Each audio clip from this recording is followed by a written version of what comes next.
ॐ श्रीपरमात्मने नमः। श्रीरामचन्द्राय नमः। श्रीसीतापते नमः। जय श्री सीताराम। रामाय रामचन्द्राय रघुनाथाय सीताया पतये नमः। जय श्री राम। ओम। कल हमने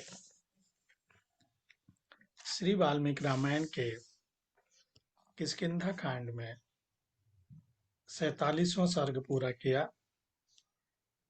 आठ आज 48वें सर्ग का अध्ययन करते हैं और इस सर्ग में दक्षिण दिशा में गए हुए वानरों का सीता की खोज आरंभ करने का वर्णन है। और इस सर्ग का प्रथम श्लोक इस प्रकार है। तारांगदाभ्याम तु सहसा हनुमान कपिः सुग्रीवेण यथोद्दिष्टं गन्तुं देशं प्रचक्रमे। अर्थात उधर तार और अंगद के साथ हनुमान जी सहसा सुग्रीव के बताए हुए दक्षिण दिशा की ओर चले गए। उन सभी श्रेष्ठ वानरों के साथ बहुत दूर तक का रास्ता तय करके वे विंध्याचल पर्वत पर गए और वहां की गुफाओं, जंगलों, पर्वत शिखरों, नदियों, दुर्गम स्थानों, सरोवरों, बड़े-बड़े वृक्षों, झाड़ियों और भांति-भांति के पर्वतों और वन्य वृक्षों में सब ओर ढूंढते फिरे, परंतु वहां उन समस्त वीन वानरों ने मिथिलेश कुमारी जनक नंदिनी सीता को कहीं नहीं देखा। वे सभी दुर्धर्ष वीर नाना प्रकार के फल मूल भोज का भोजन करते हुए सीता को खोजते और जहां तहां ठहर जाया करते।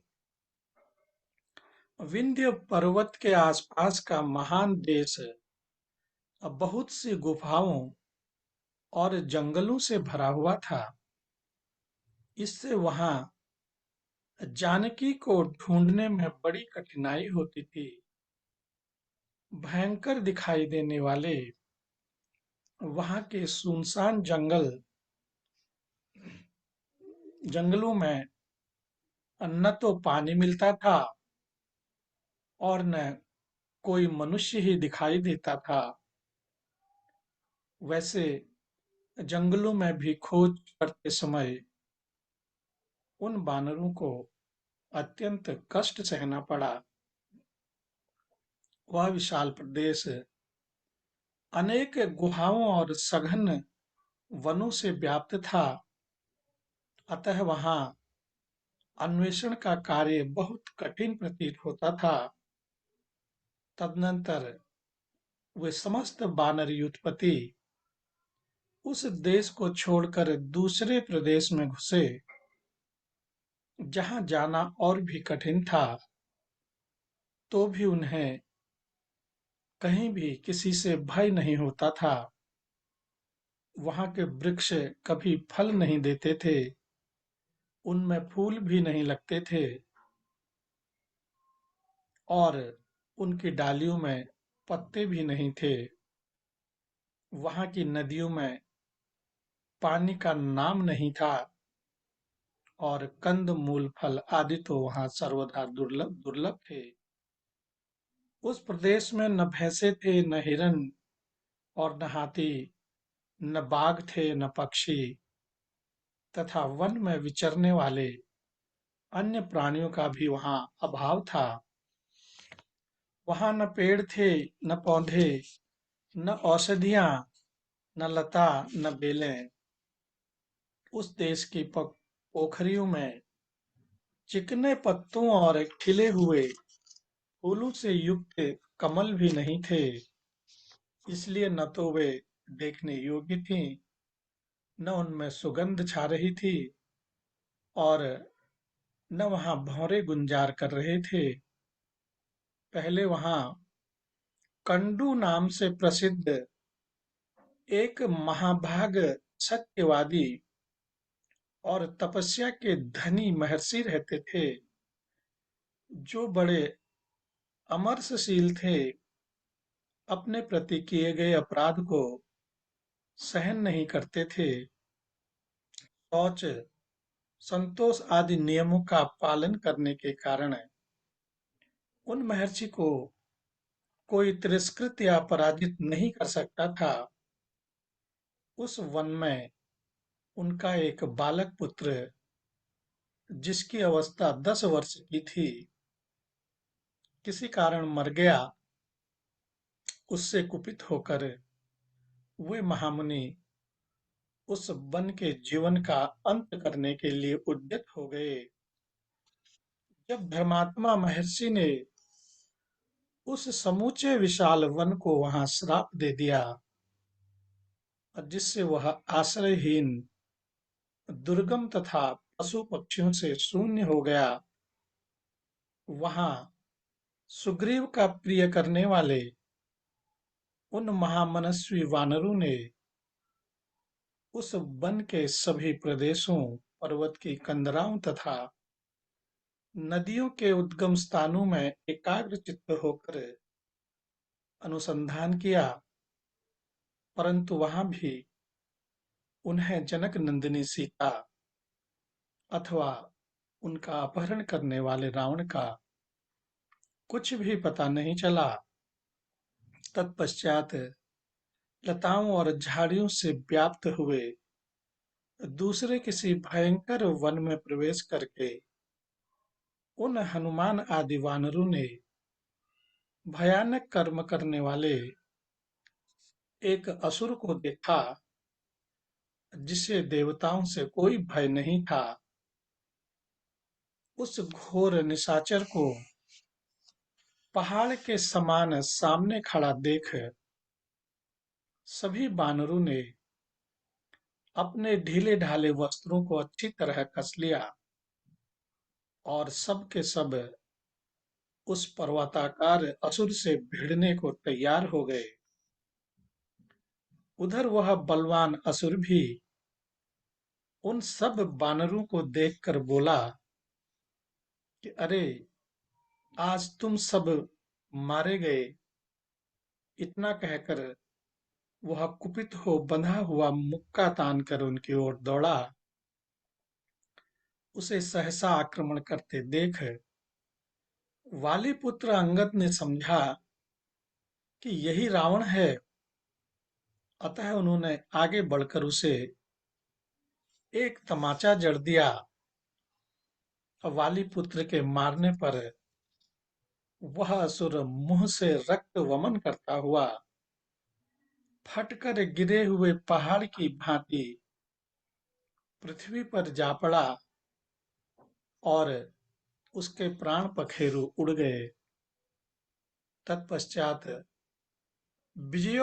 उल्लास के से सुशोभित होने वाले वानर प्रायः वहां की सारी पर्वतीय गुफाओं में अनुसंधान करने लगे।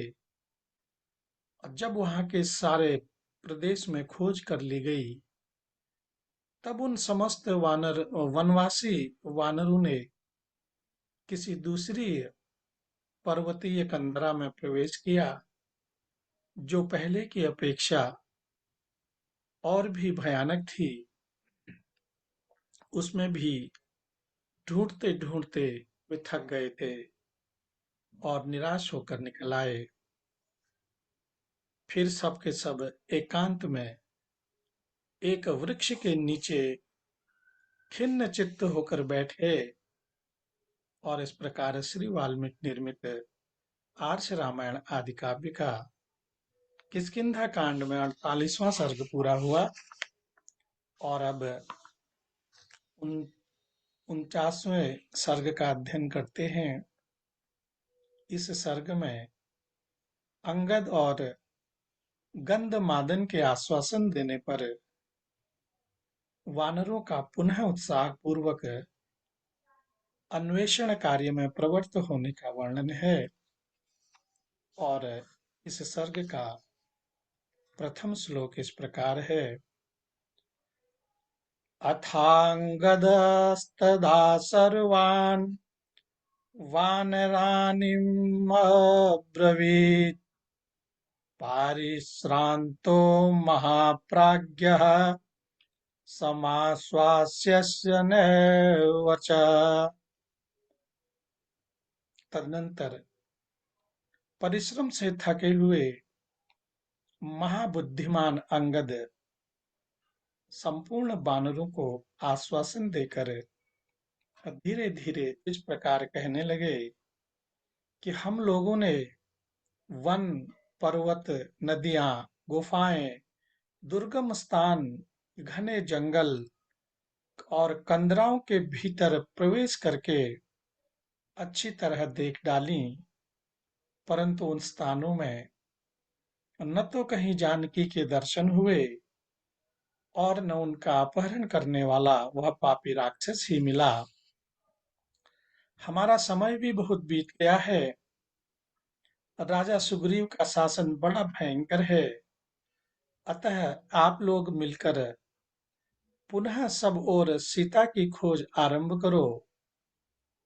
आलस्य, शोक और आई हुई निद्रा का परित्याग करके इस प्रकार ढूंढें जिससे हमें जनक नंदिनी सीता जी का दर्शन हो सके। उत्साह और सामर्थ्य तथा मन में हिम्मत न हारना, ये कार्य की सिद्धि करने वाले सद्गुण कहे गए हैं। इसीलिए मैं आप लोगों से यह बात कह रहा हूं। आज भी सारे वानर खेद छोड़कर इस दुर्गम वन में खोज आरंभ करें और सारे वन को छान डालें। कर्म में लगे रहने वाले लोगों को उस कर्म का फल अवश्य ही दिखाई देता है। अतः अत्यंत खिन्न होकर उद्योग को छोड़ बैठना कदापि उचित नहीं है। सुग्रीव क्रोधी राजा हैं, उनका दंड भी बड़ा कठोर होता है। वानरों, उनसे तथा महात्मा श्री राम से आप लोगों को सदा डरते रहना चाहिए। आप लोगों की भलाई के लिए ही मैंने ये बात कही है। यदि अच्छी लगे तो आप इन्हें स्वीकार करें, अथवा वानरों, जो सबके लिए उचित हो वह कार्य आप ही लोग बतावें। तो अंगद की बात सुनकर गंधमादन ने प्यास और थकावट से शिथिल हुई स्पष्ट वाणी में कहा कि वानरों, युवराज अंगद ने जो बात कही है वह आप लोगों के हितकर और योग्य तथा अनुकूल है। अतः सब लोग इनके कथनानुसार ही कार्य करें। हम लोग पुनः पर्वतों, कंदराओं, शिलाओं, निर्जन वनों और पर्वतीय झरनों की तलाश करेंगे। महात्मा सुग्रीव ने जिन स्थानों की चर्चा की है उन सब में वन और पर्वतीय दुर्गम प्रदेशों में सब वानर एक साथ होकर खोज आरंभ करें। यह सुनकर वे महाबली वानर उठ खड़े हुए और विंध्य पर्वत के काननों से व्याप्त दक्षिण दिशा में विचरने लगे और सामने शरद ऋतु के बादलों के समान शोभाशाली रजत पर्वत दिखाई दिया, जिसमें अनेक शिखर और कंदराएं थी। वे सब वानर उस पर चढ़कर खोजने लगे। सीता के दर्शन की इच्छा रखने वाले वे सभी श्रेष्ठ वानर वहां के रमणीय लोध्र वन और सप्तपर्ण अथवा चितवन के जंगलों में उनकी खोज करने लगे। उस पर्वत के शिखर पर चढ़े हुए वे महापराक्रमी वानर ढूंढते ढूंढते थक गए, परंतु श्री रामचंद्र जी की प्यारी रानी सीता का दर्शन न पा सके। अनेक कंदराओं वाले उस पर्वत का अच्छी तरह निरीक्षण करके सब ओर दृष्टिपात करने वाले वे बानर उससे नीचे उतर गए। पृथ्वी पर उतरकर अधिक थक जाने के कारण अचेत हुए वो सभी बानर वहां एक वृक्ष के नीचे गए और 2 घड़ी तक वहां बैठे रहे। एक मुहूर्त तक सुस्ता लेने पर जब उनकी थकावट कुछ कम हो गई, तब वे पुनः संपूर्ण दक्षिण दिशा में खोज के लिए उद्यत हो गए। हनुमान आदि सभी श्रेष्ठ वानर सीता के अन्वेषण के लिए प्रस्थित हो पहले विंध्य पर्वत के ही चारों ओर चरने लगे। और इन्हीं शब्दों के साथ वाल्मीकि निर्मित आर्ष रामायण आदि काव्य के किष्किंधा कांड में 49वां सर्ग पूरा हुआ। अब 50वें सर्ग का अध्ययन करते हैं। इस सर्ग में भूखे प्यासे वानरों का एक गुफा में घुसकर वहां दिव्य वृक्ष, दिव्य सरोवर, दिव्य भवन तथा एक वृद्धा तपस्विनी को देखना और हनुमान जी का उससे उनका परिचय पूछने का वर्णन है। और इस सर्ग का प्रथम श्लोक इस प्रकार है। सह तारांगदाभ्याम तु संगम्य हनुमान कपिः विचिनोति च विन्ध्यस्य गुह्यश्च गहनानि च। हनुमान जी तार और अंगद के समान साथ मिलकर विंध्यगिरि की गुफाओं और घने जंगलों में सीता जी को ढूंढने लगे। उन्होंने सिंह और बाघों से भरी हुई कंदराओं तथा उसके आसपास की भूमि को भी छान डाला। गिरिराज विंध्य पर जो बड़े बड़े झरने और दुर्गम स्थान थे, वहां भी अन्वेषण किया। घूमते फिरते वे तीनों बानर उस पर्वत के नैऋत्य कोण वाले शिखर पर जा पहुंचे। वहीं रहते हुए उनका वह समय जो सुग्रीव ने निश्चित किया था बीत गया। गुफाओं और जंगलों में से भरे हुए उस महान प्रदेश में सीता को ढूंढने का काम बहुत कठिन था। तो भी वहां वायुपुत्र हनुमान जी सारे पर्वत की छानबीन करने लगे।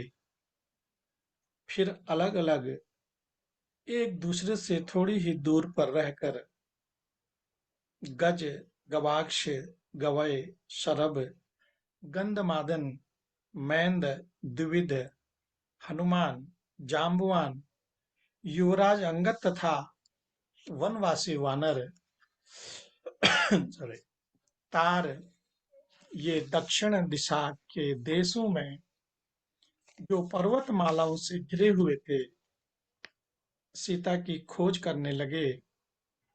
खोजते खोजते उन्हें वहां एक गुफा दिखाई दी जिसका द्वार बंद नहीं था। उसमें प्रवेश करना बहुत कठिन था। वह गुफा ऋक्ष बिल नाम से विख्यात थी और एक दानव उसकी रक्षा में रहता था। वानरों को भूख प्यास सता रही थी। वे बहुत थक गए थे। और पानी पीना चाहते थे। अतः लता और वृक्षों से आच्छादित विशाल गुफा की ओर वे देखने लगे। इतने में उसके भीतर से क्रौच, हंस, सारस तथा जल से भीगे हुए चक्रवाक पक्षी, जिनके अंग कमलों के पराग से रक्त वर्ण के से हो रहे थे, बाहर निकले। तब उस सुगंधित एवं दुर्लंघ्य गुफा के पास जाकर उन सभी श्रेष्ठ वानरों का मन आश्चर्य से चकित हो उठा। उस बिल के अंदर उन्हें जल होने का संदेह हुआ। वे महाबली और तेजस्वी वानर बड़े हर्ष में भरकर उस गुफा के पास आए, जो नाना प्रकार के जंतुओं से भरी हुई तथा दैत्य राजों के निवास स्थान पाताल के समान भयंकर प्रतीत होती थी। वह इतनी भयानक थी कि उसकी ओर देखना कठिन जान पड़ता था। उसके भीतर घुसना सर्वथा कष्ट साध्य था। उस समय पर्वत शिखर के समान प्रतीत होने वाले पवन पुत्र हनुमान जी, जो दुर्गम वन के ज्ञाता थे, उन घोर बानरों से बोले कि बंधुओं, दक्षिण दिशा के देश प्रायः पर्वतमालाओं से घिरे रहते हैं। इनमें मिथिलेश कुमारी सीता को खोजते खोजते हम सब लोग बहुत थक गए हैं, किंतु कहीं भी हमें उनके दर्शन नहीं हुए। सामने की इस गुफा से हंस, क्रोच, सारस और जल से भीगे हुए चकवे सब ओर निकल रहे हैं। अतः निश्चय ही इसमें पानी का कुआं अथवा कोई जलाशय होना चाहिए। तभी इस गुफा के द्वारवर्ती वृक्ष हरे भरे हैं। हनुमान जी के ऐसा कहने पर वे सभी बानर अंधकार से भरी हुई गुफा में, जहां चंद्रमा और सूर्य की किरणें भी नहीं पहुंच पाती थी, घुस गए। भीतर जाकर उन्होंने देखा, वह गुफा रोंगटे खड़े कर देने वाली थी। उस बिल से निकलते हुए उन उन सिंहों, मृगों और पक्षियों को देखकर वे श्रेष्ठ बानर अंधकार से आच्छादित हुई उस गुफा में प्रवेश करने लगे। उनकी दृष्टि कहीं अटकती नहीं थी। उनका तेज और पराक्रम भी अवरुद्ध नहीं होता था। उनकी गति वायु के समान थी। अंधकार में भी उनकी दृष्टि काम कर रही थी। वे श्रेष्ठ बानर उस उस बिल में वेग पूर्वक घुस गए। भीतर जाकर उन्होंने देखा कि वह स्थान बहुत ही उत्तम, प्रकाशमान और मनोहर था। नाना प्रकार के वृक्षों से भरी हुई उस भयंकर गुफा में वे एक योजन तक एक दूसरे को पकड़े हुए गए।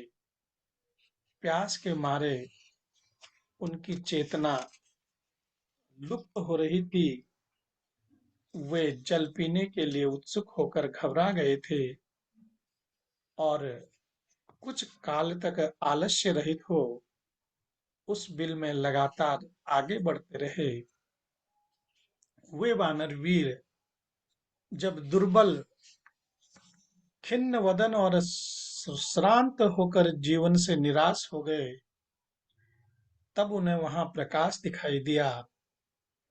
तदनंतर उस अंधकार से प्रकाशपूर्ण देश में आकर उन सौम्य वानरों ने वहां अंधकार रहित वन देखा, जहां के सभी वृक्ष सुवर्णमय थे और उनसे अग्नि के समान प्रभा निकल रही थी।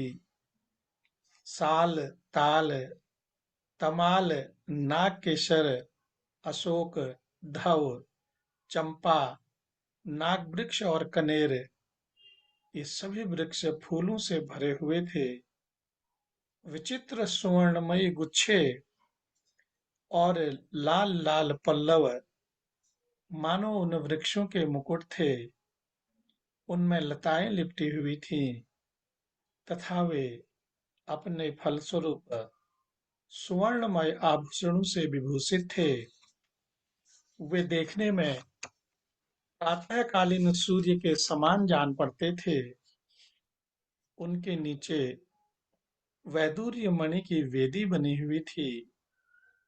वे सुवर्णमय वृक्ष अपने दीप्तिमान स्वरूप से ही प्रकाशित हो रहे थे। वहां नील वैदूर्य मणि की सी कांति वाली पद्म लताएं दिखाई देती थीं, जो पक्षियों से आवृत थीं। कई ऐसे सरोवर भी देखने में आए, जो बाल सूर्य की सी आभा वाले विशाल कांचन वनों से घिरे हुए थे। उनके भीतर सुनहरे रंग के बड़े बड़े मत्स्य शोभा पाते थे। वे सरोवर स्वर्णमय कमलों से सुशोभित तथा स्वच्छ जल से भरे हुए थे। बानरों ने वहां सब ओर सोने चांदी के बने हुए बहुत से श्रेष्ठ भवन देखे, जिनकी खिड़कियां मोती की जालियों से ढकी थीं। उन भवनों में सोने के जंगले लगे हुए थे। सोने चांदी के ही विमान भी थे। कोई घर सोने के बने थे तो कोई चांदी के। कितने ही ग्रह पार्थिव वस्तुओं, ईंट पत्थर लकड़ी आदि से निर्मित हुए थे। उनमें वैदूर्य मणियां भी जड़ी गई थी। वहां के वृक्षों में फूल और फल लगे हुए थे। वे वृक्ष मूंगे और मणियों के समान चमकीले थे। उन पर सुनहरे रंग के भौरे मंडरा रहे थे। वहां के घरों में सब ओर मधु संचित थे। मणि और सुवर्ण से जटित विचित्र पलंग तथा आसन सब ओर सजा कर रखे हुए थे, जो अनेक प्रकार के और विशाल थे। बानरों ने उन्हें भी देखा। वहां ढेर के ढेर सोने चांदी और कांस अथवा फूल के पात्र रखे गए थे। अगुरु तथा दिव्य चंदन की राशियां सुरक्षित थीं। पवित्र भोजन के समान तथा फल मूल भी विद्यमान थे। बहुमूल्य सवारियां, सरस मधु, महामूल्यवान दिव्य वस्त्रों के ढेर, विचित्र कंबल एवं कालीनों की राशियां तथा चर्म मृगों के समान जहां तहां रखे गए थे, वे सब अग्नि की के समान प्रभा से उद्दीप्त हो रहे थे। वानरों ने वहां चमकीले सुवर्णों के ढेर भी देखे। गुफा में जहां तहां खोज करते हुए उन महातेजस्वी शूरवीर वानरों ने थोड़ी ही दूर पर किसी स्त्री को भी देखा, जो वल्कल और काला मृग चर्म पहनकर नियमित आहार करती तपस्या में संलग्न थी और अपने तेज से दीप रही थी। बानरों ने वहां उसे बड़े ध्यान से देखा और आश्चर्यचकित होकर सब ओर खड़े हो गए। उस समय हनुमान जी ने उससे पूछा कि देवी, तुम कौन हो और यह गुफा किसकी है? पर्वत के समान विशालकाय हनुमान जी ने हाथ जोड़कर कहा, उस देवी को, वृद्धा तपस्विनी को प्रणाम किया और पूछा, देवी तुम कौन हो? यह गुफा, ये भवन तथा ये रत्न किसके हैं? यह हमें बताओ। और इन्हीं शब्दों के साथ वाल्मीकि निर्मित आर्ष रामायण आदि काव्य के किष्किंधा कांड में 50वां सर्ग पूरा हुआ। अब 51वें सर्ग का अध्ययन करते हैं। इस सर्ग में हनुमान जी के पूछने पर वृद्धा तापसी का अपना तथा उस दिव्य स्थान का परिचय देकर सब वानरों को भोजन के लिए कहने का वर्णन है। और इस सर्ग का प्रथम श्लोक इस प्रकार है। इत्युक्त्वा हनुमांस्तत्र चिरकृष्णाजिनाम्बराम् अब्रवीत् तां महाभागां तापसीं धर्मचारिणीम्। इस तरह पूछकर हनुमान जी चीर एवं कृष्ण मृग चर्म धारण करने वाली उस धर्म परायणा महाभागा तपस्विनी से वहां फिर बोले, देवी हम सब लोग भूख प्यास और थकावट से कष्ट पा रहे थे, इसलिए सहसा इस अंधकारपूर्ण गुफा में घुस गए। अब भूतल का यह विवर बहुत बड़ा है। हम प्यास से पीड़ित होने के कारण यहाँ आए हैं, किंतु यहाँ के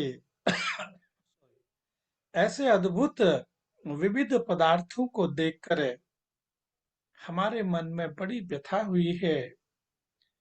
हम यह सोचकर चिंतित हो उठे हैं कि यह असुरों की माया तो नहीं है, इसीलिए हमारे मन में घबराहट हो रही है, हमारी विवेक शक्ति लुप्त हो रही है। हम जानना चाहते हैं कि ये बाल सूर्य के समान कांतिमान सुवर्णमय वृक्ष किसके हैं? ये भोजन की पवित्र वस्तुएं, फल मूल, सोने के विमान, चांदी के घर, मणियों की डाली से ढकी हुई सोने की खिड़कियां तथा पवित्र सुगंध से युक्त एवं फल फूलों से लदे हुए ये सुवर्णमय पावन वृक्ष किसके तेज से प्रकट हुए हैं? यहाँ के निर्मल जल में सोने के कमल कैसे उत्पन्न हुए? इन सरोवरों के मत्स्य और कछुए और स्वर्णमय कैसे दिखाई देते हैं? यह सब तुम्हारे अपने प्रभाव से हुआ है या किसी और के? यह किसके तपोबल का प्रभाव है?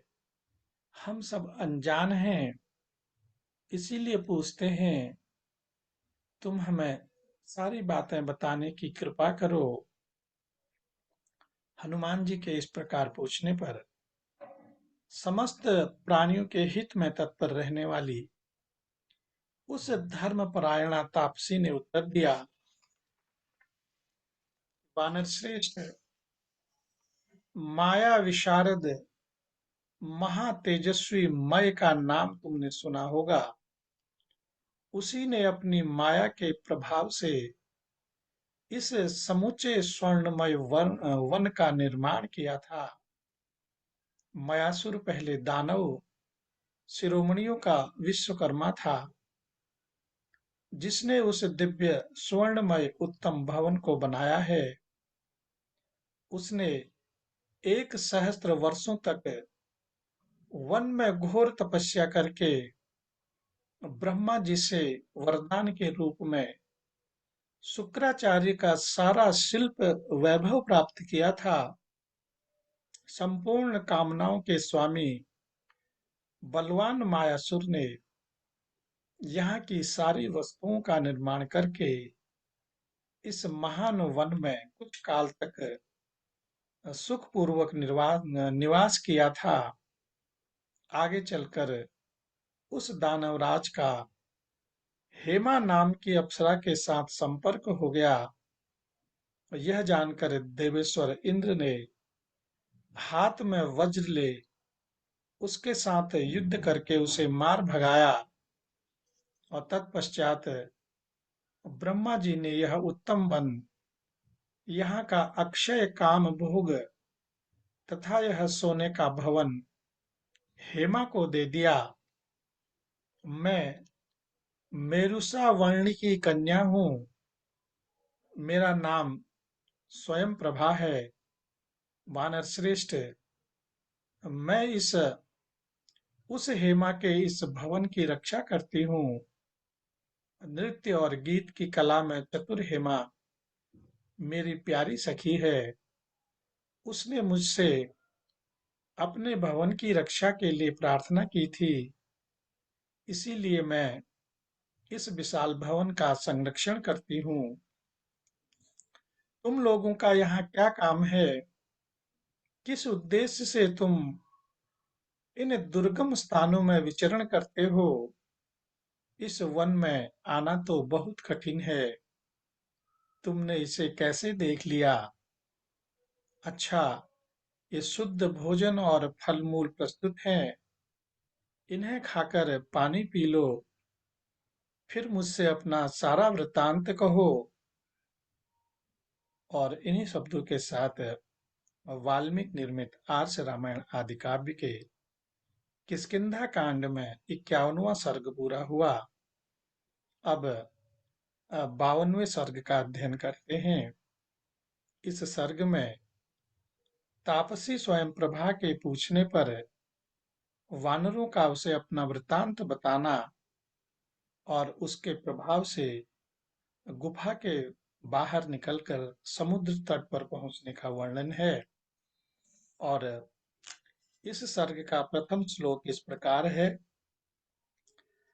अथ तान ब्रवीत् सर्वान् विश्रान्तान् हरियूथपान् इदं वचन मेकाग्रा तापसी धर्मचारिणी।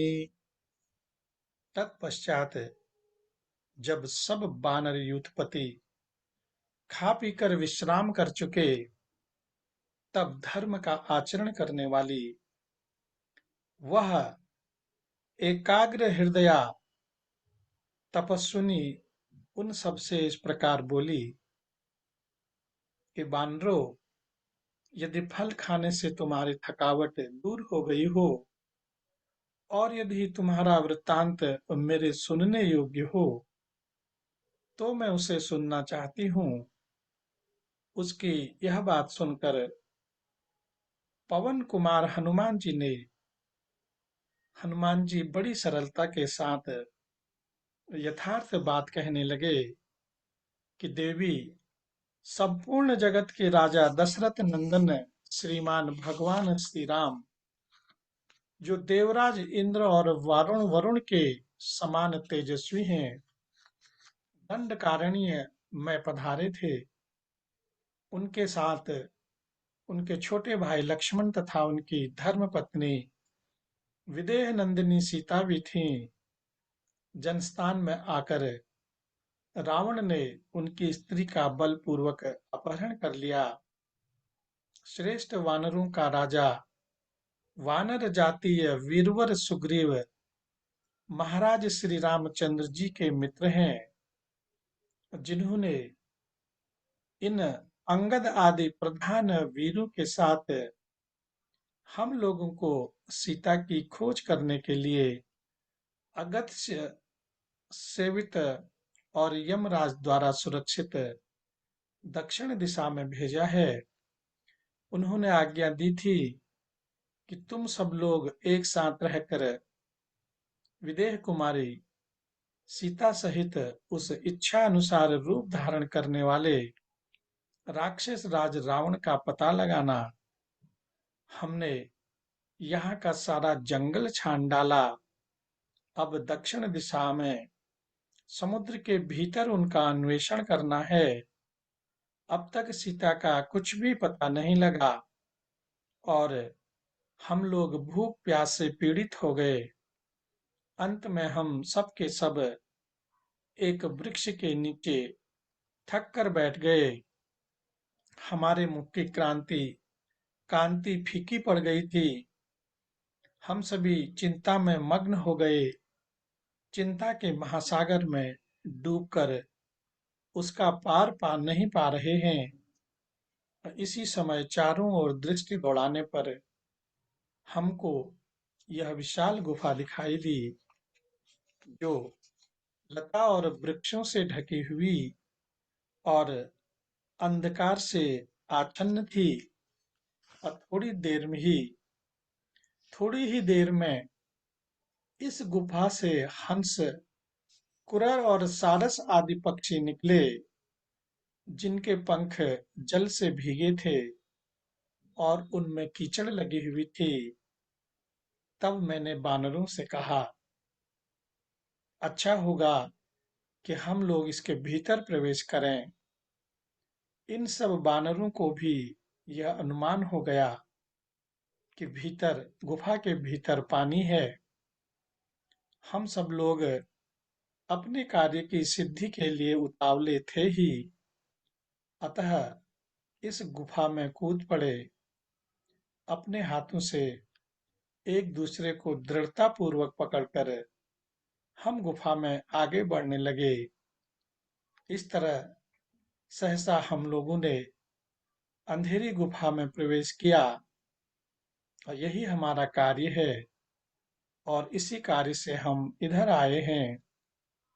भूख से व्याकुल होने एवं दुर्बल होने के कारण हम सब ने तुम्हारी शरण ली है।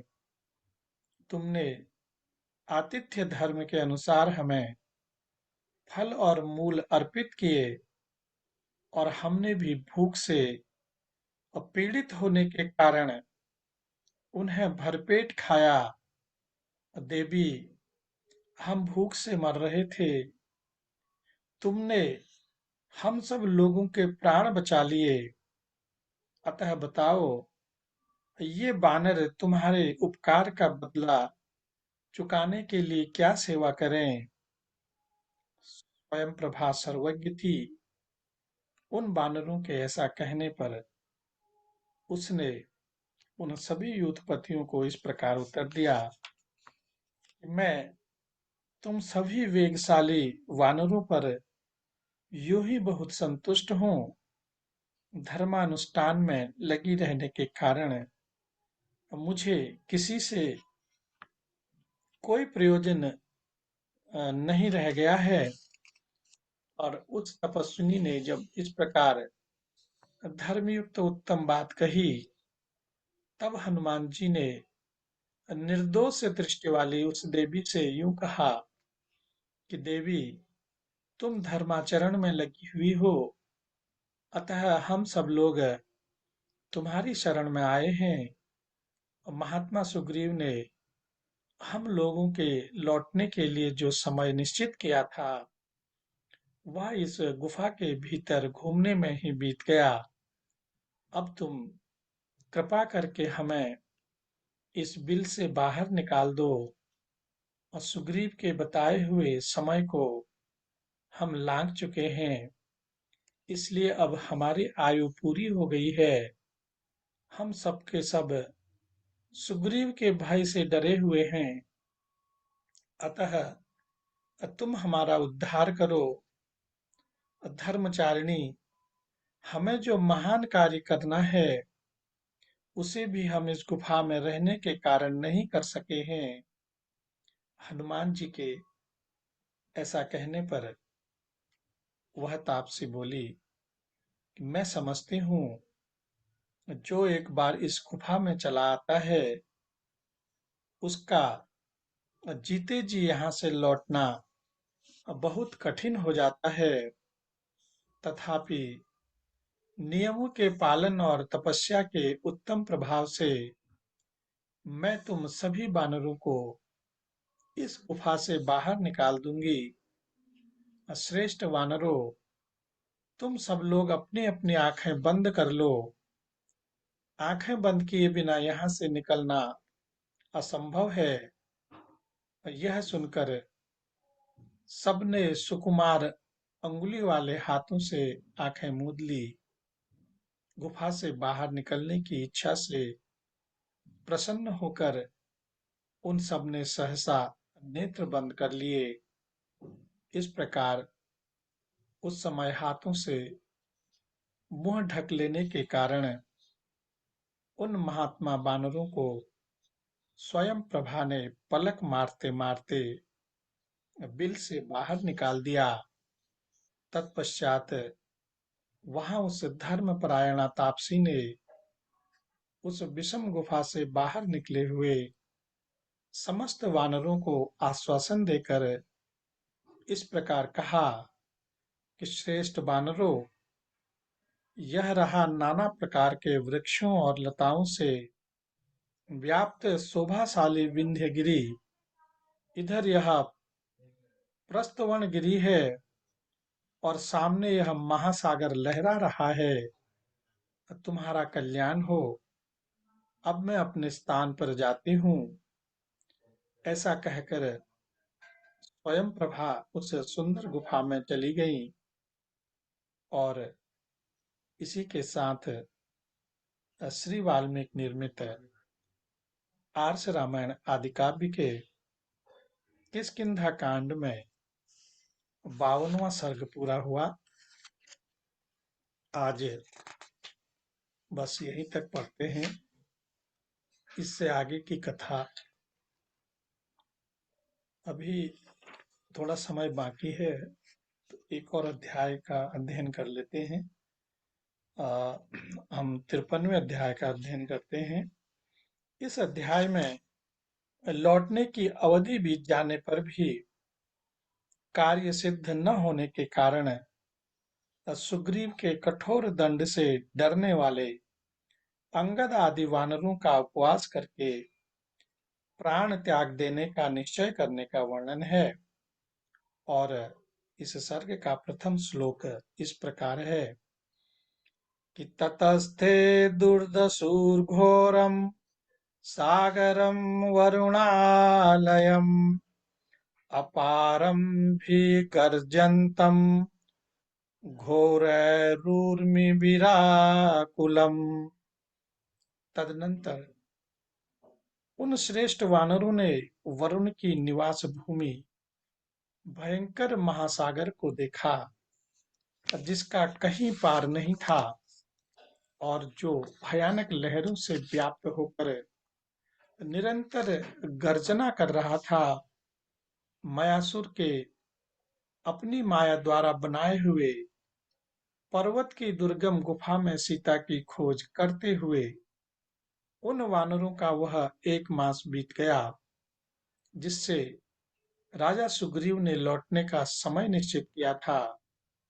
विंध्यगिरि के पार्श्ववर्ती पर्वत पर जहाँ के वृक्ष फूलों से लदे थे, बैठकर वे सभी महात्मा वानर चिंता करने लगे, जो वसंत ऋतु में फलते हैं। उन आम आदि वृक्षों की डालियों को मंजरी एवं फूलों के अधिक भार से झुकी हुई तथा सैकड़ों लता बेलों से व्याप्त देख वे सभी सुग्रीव के भय से थर्रा उठे। वे शरद ऋतु में चले थे और अब शिशिर ऋतु आ गई थी, इसलिए उनका भय बढ़ गया था। वे एक दूसरे को यह बताकर कि अब वसंत आना चाहता है, राजा के आदेश के अनुसार 1 मास के भीतर जो काम कर लेना चाहिए था, वह न कर सकने या उसे नष्ट कर देने के कारण भय के मारे पृथ्वी पर गिर पड़े। तब जिनके कंधे सिंह और बैल के समान मांसल थे, भुजाएं बड़ी बड़ी और मोटी थी तथा जो बड़े बुद्धिमान थे, वे युवराज अंगद उन श्रेष्ठ वानरों तथा अन्य वनवासी कपियों को यथावत सम्मान देते हुए मधुर वाणी से संबोधित करके बोले कि वानरों, हम सब लोग वानर राज की आज्ञा से आश्विन मास बीतते बीतते एक समय की निश्चित अवधि स्वीकार करके सीता की खोज के लिए निकले थे, किंतु हमारा एक मास उस गुफा में ही पूरा हो गया। क्या आप लोग यह इस बात को नहीं जानते? जब हम चले थे तब से लौटने के लिए जो मास निर्धारित हुआ था वह भी बीत गया। अतः अब आगे क्या करना चाहिए? आप लोगों को राजा का विश्वास प्राप्त है। आप नीति मार्ग में निपुण हैं और स्वामी के हित में तत्पर रहते हैं। इसलिए आप लोग यथा समय सब कार्यों में नियुक्त किए जाते हैं। कार्य सिद्ध करने में आप लोगों की समानता करने वाला कोई नहीं है। आप सभी अपने पुरुषार्थ के लिए सभी दिशाओं में विख्यात हैं।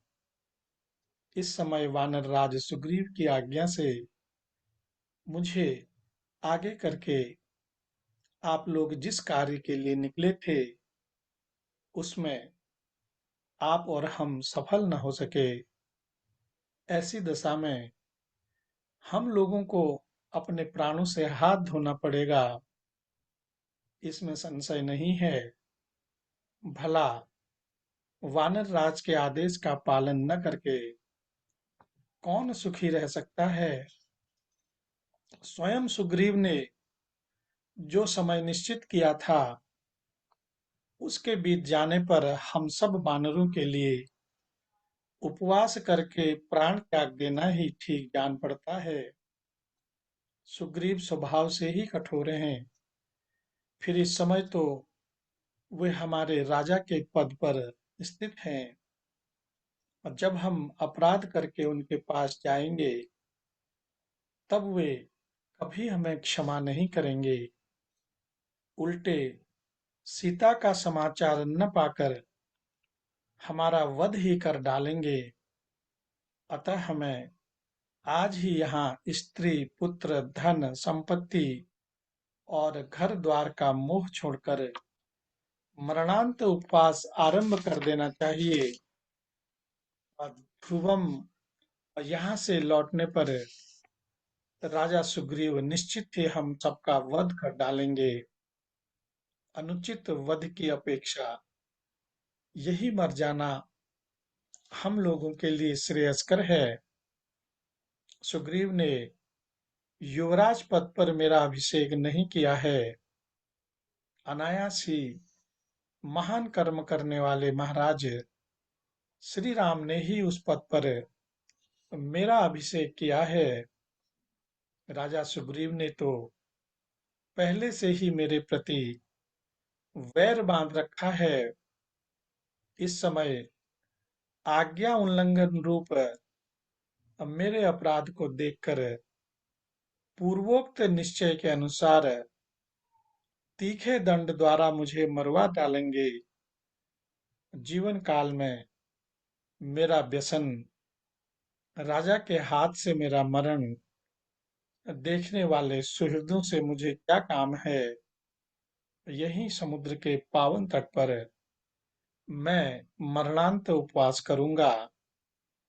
युवराज बाली कुमार अंगद की यह बात सुनकर वे सभी श्रेष्ठ वानर करुण स्वर में बोले कि सचमुच सुग्रीव स्वभाव का बड़ा कठोर है। उधर श्री रामचंद्र जी अपनी प्रिय पत्नी सीता के प्रति अनुरक्त हैं, और सीता की खोज कर लौटने के लिए जो अवधि निश्चित की गई थी वह सब व्यतीत हो जाने पर भी यदि हम कार्य किए बिना वहां उपस्थित होंगे तो उस अवस्था में हमें देखकर और विदेह कुमारी का दर्शन किए बिना ही हमें लौटा हुआ जानकर श्री रामचंद्र जी का प्रिय करने की इच्छा से सुग्रीव हमें मरवा डालेंगे, इसमें संशय नहीं है। अतः अपराधी पुरुषों का स्वामी के पास लौटकर जाना कदापि उचित नहीं है। हम सुग्रीव के प्रधान सहयोगी या सेवक होने के कारण इधर उनके भेजने से आए थे। यदि यही सीता का दर्शन करके अथवा उनका समाचार जानकर वीर सुग्रीव के पास नहीं जाएंगे तो अवश्य ही हमें यमलोक में जाना पड़ेगा। भय से पीड़ित हुए उन वानरों का यह वचन सुनकर तार ने कहा, यहाँ बैठकर विषाद करने से कोई लाभ नहीं है। यदि आप लोगों को ठीक जचे तो हम सब लोग स्वयं प्रभा की उस गुफा में प्रवेश करके निवास करें। यह गुफा माया से निर्मित होने के कारण अत्यंत दुर्गम है। यहाँ फल फूल जल और खाने पीने की दूसरी वस्तुएं भी प्रचुर मात्रा में उपलब्ध हैं। अतः उसमें हमें न तो देवराज इंद्र से, न रामचंद्र जी से और न वानर सुग्रीव से ही भय है। और तार की कही हुई पूर्वोक्त बात जो अंगद के भी अनुकूल थी, सुनकर सभी वानरों को उस पर विश्वास हो गया। वे सब के सब बोल उठे कि बंधुओं, हमें वैसा कार्य आज ही अविलंब करना चाहिए जिससे हम मारे न जाएं। और इस प्रकार इन्हीं शब्दों के साथ श्री वाल्मीकि निर्मित आर्ष रामायण आदि काव्य के किष्किंधा कांड में 53वां सर्ग पूरा हुआ। आज बस इतना ही। इससे आगे की कथा कल पढ़ेंगे। और तब तक के लिए भगवान के आप सभी प्रेमी भक्तजनों को मेरा प्यार भरा नमस्कार, प्रणाम। जय श्री राम। जय जय श्री